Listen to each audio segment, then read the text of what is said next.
अस्सलाम वालेकुम। आज मैं बात करने लगी हूँ कुछ ऐसी वेजिटेबल्स के बारे में जो कि डायबिटिक पेशेंट्स को अवॉइड करनी चाहिए। अगर आपकी एज 60 है या 60 से अबव है या आप डायबिटिक पेशेंट हैं तो आपको इन वेजिटेबल्स को अवॉइड करना चाहिए।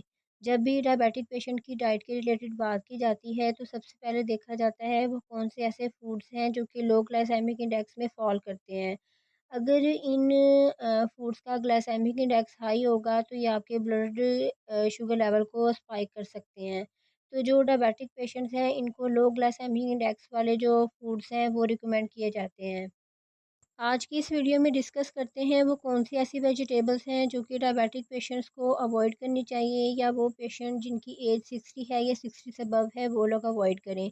सबसे पहले वो वेजिटेबल जो स्टार्ची वेजिटेबल्स हैं, नो डाउट अगर आप स्टार्ची वेजिटेबल्स का जो कंजप्शन है वो मॉडरेशन में करते हैं तो ये बेनिफिशियल हो सकती हैं। लेकिन कुछ ऐसी वेजिटेबल्स हैं जो कि डायबिटिक पेशेंट्स की हेल्थ को अफेक्ट कर सकती हैं और जो इनकी एज 60 या 60 से अबव है इनकी हेल्थ को अफेक्ट कर सकती हैं। तो सबसे पहले जो वेजिटेबल आती है वो है कॉर्न।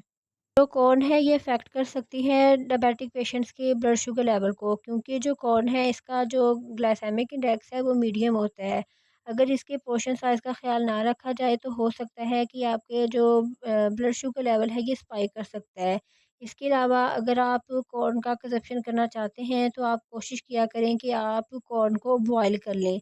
बॉयल करने से क्या होगा कि जो कॉर्न में मौजूद स्टार्च है इसकी परसेंटेज कम हो जाएगी और इसके साथ-साथ पोर्शन साइज़ का ख़्याल रखना बहुत ज़रूरी है।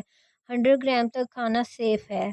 इसके अलावा जो सेकंड वेजिटेबल है वो है पोटैटो। अगेन जो पोटैटो है ये एक स्टार्ची वेजिटेबल है। अगर इसके ग्लाइसेमिक इंडेक्स की बात की जाए तो इसका जो ग्लाइसेमिक इंडेक्स है ये डिपेंड करता है आप पोटैटो को किस फ़ॉर्म में खा रहे हैं। अगर आप बॉइल्ड फ़ॉर्म में पोटैटो का कंज़प्शन कर रहे हैं तो इसका जो ग्लाइसेमिक इंडेक्स है वो 56 हो सकता है जो कि लो कैटेगरी में आता है। और अगर आप जो पोटैटो है इसे बेक करते हैं तो ये 77 इसका ग्लाइसेमिक इंडेक्स हो सकता है जो कि हाई कैटेगरी में आता है।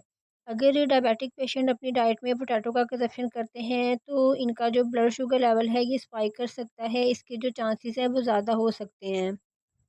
तो बेहतर यही है कि डायबिटिक पेशेंट्स पोटैटो को अवॉइड करें। लेकिन अगर डायबिटिक पेशेंट्स पोटैटो का कंज़प्शन करना चाहते हैं तो वो पोटैटो के साथ प्रोटीन का जो सोर्स है वो लाज़मी लें ताकि इनका जो ब्लड शुगर लेवल है वो स्पाइक ना करें। इसके अलावा जो थर्ड वेजिटेबल है वो है पम्पकिन। जो पम्पकिन है इसे भी डायबिटिक पेशेंट अवॉइड करें क्योंकि इसमें जो कार्बोहाइड्रेट की परसेंटेज है वो ज़्यादा है। अगर आप इसका ओवर कंज़प्शन करते हैं तो ये आपके ब्लड शुगर लेवल को स्पाइक दे सकता है। तो जी ये थी कुछ ऐसी वेजिटेबल्स जो कि डायबिटिक पेशेंट्स को अवॉइड करनी चाहिए या इनका कंज़प्शन मॉडरेशन में करें।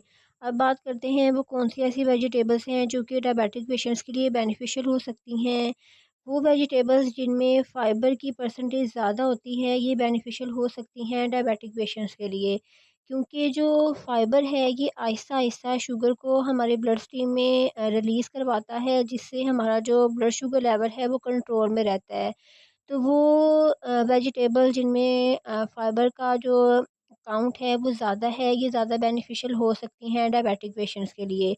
जिनमें हमारे पास लीफ़ी ग्रीन वेजिटेबल्स आ जाती हैं, ब्रोकली है, हमारे पास ओकरा है, कुकम्बर है, मशरूम्स हैं, हमारे पास जो कॉलीफ्लावर है, एग प्लांट है, ग्रीन बेल पेपर है। ये कुछ ऐसी वेजिटेबल्स हैं जिनमें फ़ाइबर का जो काउंट है वो ज़्यादा है।